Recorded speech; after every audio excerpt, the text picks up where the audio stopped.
Next application ആണ് atomiser or spray gun. Atomiser ആ പേര് നിങ്ങൾ ഇതിനു മുന്നേ കേട്ടിട്ടുണ്ടാവില്ല, പക്ഷെ നമുക്ക് പരിചിതമായിട്ടുള്ള ഒരു ഒബ്ജക്റ്റ് ആണത്. അതായത് നമ്മൾ സ്പ്രേ ബോട്ടിൽസ്, അതേപോലെ തന്നെ സ്പ്രേ പെയിന്റ്, സ്പ്രേയിങ് ഓയിലൊക്കെ കണ്ടിട്ടില്ലേ, അതിനെയാണ് ഈ പറയുന്നത് അറ്റോമൈസർ. ഓക്കെ, ഇനി ഈ അറ്റോമൈസർ എന്ന് പറയുന്നത് എന്തിനു വേണ്ടി യൂസ് ചെയ്യുന്നത്? It is used for spraying oil, saint. നമ്മൾ സെന്റിലും സ്പ്രേയിങ് ഓയിലൊക്കെ യൂസ് ചെയ്യുന്നതാണ് അറ്റോമൈസർ.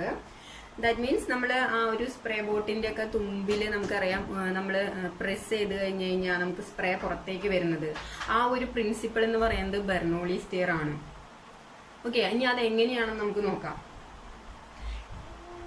ഇത്രേ ഉള്ളൂ, ഇതിന്റെ വർക്കിംഗ് അത്രേ ഉള്ളൂ. മാക്സിമം പ്രഷർ വരുന്നിടത്ത് മിനിമം വെലോസിറ്റി ആയിരിക്കും. അതല്ലെങ്കിൽ തിരിച്ചു പറയാം, മിനിമം വെലോസിറ്റി വരുന്നിടത്ത് മാക്സിമം പ്രഷർ ആയിരിക്കും, അല്ലെങ്കിൽ മിനിമം പ്രഷർ വരുന്നിടത്ത് മാക്സിമം വെലോസിറ്റി ആയിരിക്കും. ഇനി അത് എങ്ങനെയാണെന്നൊന്ന് നോക്കാം. നേരെ തിരിച്ചും വരാം കേട്ടോ. അപ്പോൾ ഇവിടുത്തെ വർക്കിംഗ് എന്ന് പറയുന്നത്, ഇവിടെ ഒരു റബ്ബർ ബലൂൺ, ഇത് റബ്ബർ ബലൂൺ ആണ് ഈ കാണിച്ചിരിക്കുന്നത്. ഇനി ഈ റബ്ബർ ബലൂൺ പ്രസ് ചെയ്ത് കഴിഞ്ഞാൽ എന്ത് സംഭവിക്കും? ഇതിനകത്ത് എയർ ആണുള്ളത്. പ്രസ് ചെയ്ത് കഴിഞ്ഞാൽ എയർ ഈ ട്യൂബിൽ കൂടെ ഫ്ലോ ചെയ്യും, ശരിയല്ലേ? ഈ ട്യൂബിന്റെ പ്രത്യേകത നോക്കിയേ, ഈ ട്യൂബ് ഒരു നാരോ ട്യൂബാണ്. ക്ലിയർ അല്ലേ? ഈ ഒരു നമ്മളൊരു കണ്ടെയ്നറിൽ ഒരു ലിക്വിഡ് സെലക്ട് ചെയ്തിട്ടുണ്ട്. അപ്പൊ ഇതിന്റെ നോക്കുകയാണെങ്കിൽ ഇതിന് ഏരിയ കൂടുതലും ഇവിടെ ഏരിയ കുറവാണ്, ശരിയല്ലേ? അപ്പൊ ഇതിനെ വേണമെങ്കിൽ നമുക്ക് A1 എന്ന് എടുക്കാം. ഈ ഒരു പോർഷനെ നമുക്ക് A2 ആയിട്ട് കൺസിഡർ ചെയ്യാം. ഓക്കെ, അപ്പൊ ഇവിടെ ഏരിയ കൂടുതലുള്ളത് കൊണ്ട് ഇതിനകത്തെ ഫ്ലൂയിഡിന്റെ വെലോസിറ്റി എന്തായിരിക്കും? ഏരിയ കൂടിക്കഴിഞ്ഞാൽ നമുക്കറിയാം വെലോസിറ്റി കുറവായിരിക്കും. ഇനി ഇവിടെ ഏരിയ കുറവാണ്, അതുകൊണ്ട് തന്നെ ഇതിലൂടെ ഫ്ലോ ചെയ്യുന്നത് വെലോസിറ്റി കൂടിയ പാർട്ടിക്കിൾ ആയിരിക്കും, ശരിയല്ലേ?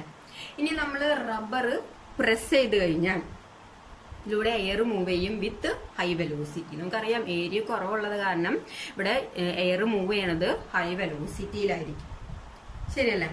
ഇനി ഇവിടെ വെലോസിറ്റി കൂടിക്കഴിഞ്ഞാൽ നമുക്കറിയാം വെലോസിറ്റി കൂടിയാൽ പ്രഷർ കുറയും,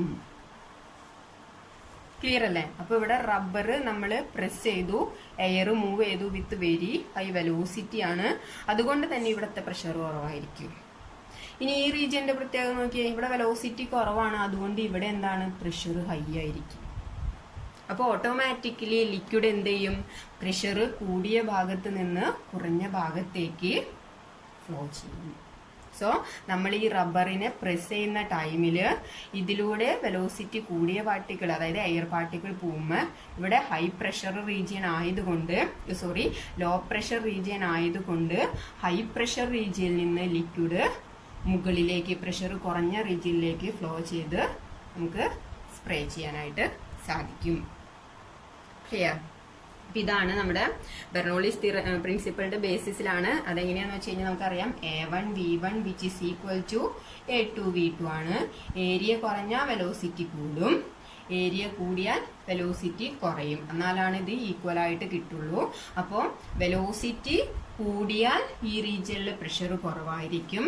പ്രഷർ കൂടിയ റീജിയനിൽ നിന്ന് ലിക്വിഡ് പ്രഷർ കുറഞ്ഞ റീജിയനിലേക്ക് മൂവ് ചെയ്ത് സ്പ്രേ ചെയ്യും. ഇതാണ് അറ്റോമൈസർ.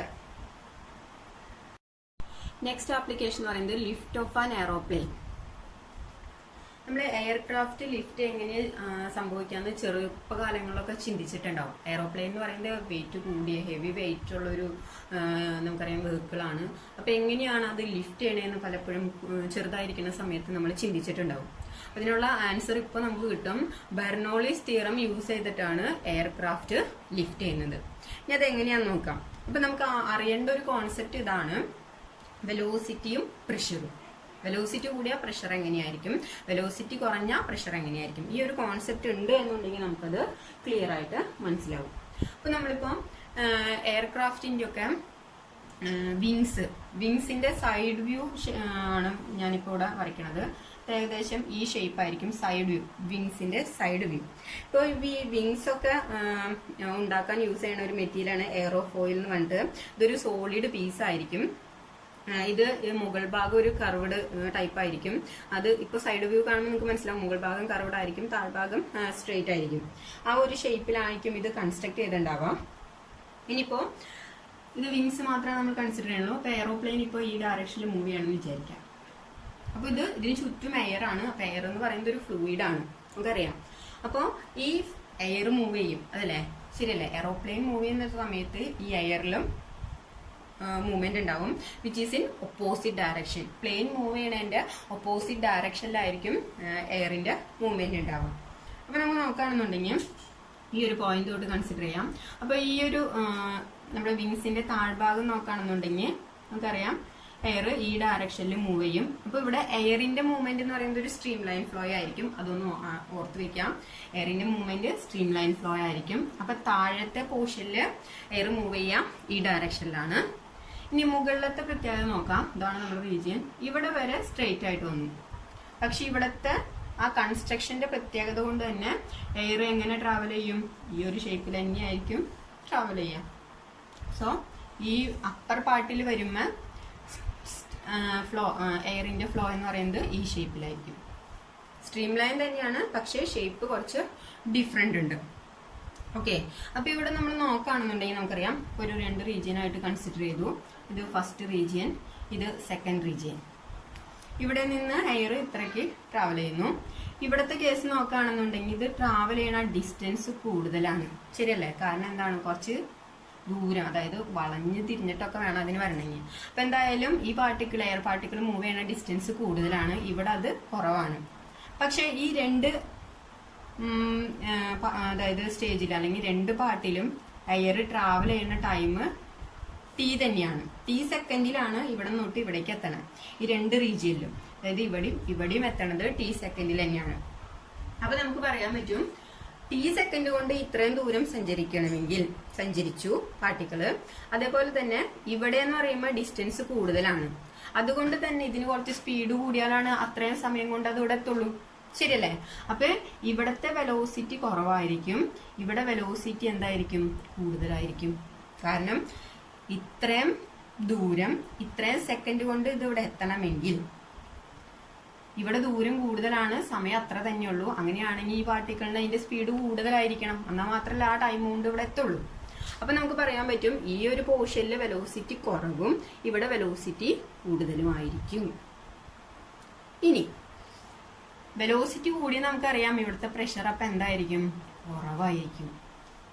അപ്പൊ ഇവിടെ വെലോസിറ്റി കുറവാണ്, അതുകൊണ്ട് ഇവിടെ പ്രഷർ കൂടുതലായിരിക്കും. ഓട്ടോമാറ്റിക്കലി നമ്മുടെ മൈൻഡിലേക്ക് വരുന്നത് എന്താണ്? പ്രഷർ കൂടിയ ഭാഗത്ത് നിന്ന് ഫ്ലൂയിഡ് പ്രഷർ കുറഞ്ഞ ഭാഗത്തേക്ക് ഫ്ലോ ചെയ്യുന്നത് കൊണ്ട് ഇത് ലിഫ്റ്റ് ചെയ്യും. ക്ലിയർ? അപ്പോ പ്രഷർ കൂടിയ ഭാഗത്ത് നിന്ന് പ്രഷർ കുറഞ്ഞ ഭാഗത്തേക്ക് ഫ്ലൂയിഡ് മൂവ് ചെയ്യുമ്പോൾ ഈ എയർക്രാഫ്റ്റ് ലിഫ്റ്റ് ചെയ്യും. ക്ലിയർ? അപ്പൊ അതാണ് നമ്മുടെ എയർക്രാഫ്റ്റ് ലിഫ്റ്റ് ചെയ്യുന്ന ആ പ്രിൻസിപ്പിള്. അപ്പൊ അത് മനസ്സിലായെന്ന് വിചാരിക്കണു. അതായത് ഇവിടെയും പ്രഷർ ഡിഫറൻസ് ഉണ്ട്. നമുക്കറിയാം മുകൾ ഭാഗത്ത് പ്രഷർ കുറവും താഴ്ഭാഗത്ത് പ്രഷർ കൂടുതലാണ്. ഈ പ്രഷർ ഡിഫറൻസ് ആണ് give rise to and upward lift. Upward ലിഫ്റ്റിന് കാരണം ഈ പ്രഷർ ഡിഫറൻസ് ആണ്. അതിനെയാണ് നമ്മൾ ഡൈനാമിക് ലിഫ്റ്റ് എന്ന് പറയുന്നത്. Dynamic lift for an aircraft. Clear?